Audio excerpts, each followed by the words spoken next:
Ikaw naman kasi. Ayaw na nga sa'yo, pinipilit mo pa. Pwede naman na tayo na lang. Ayaw ka pa. Alam ko naman na gusto mo rin. Love, tama na siguro to, ha? Masama to sa kalagayan mo.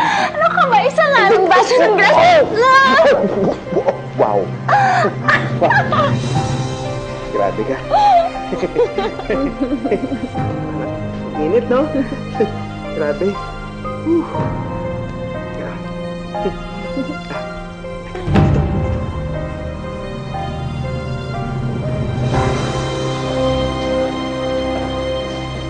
Tandaan. Kaya mo, sige. Hahatid na kita sa inyo. Bakit? Di kaya mag-stay ka na lang sa bahay tonight? Wala naman si Papa ngayon eh. Love naman eh. Halika na nga.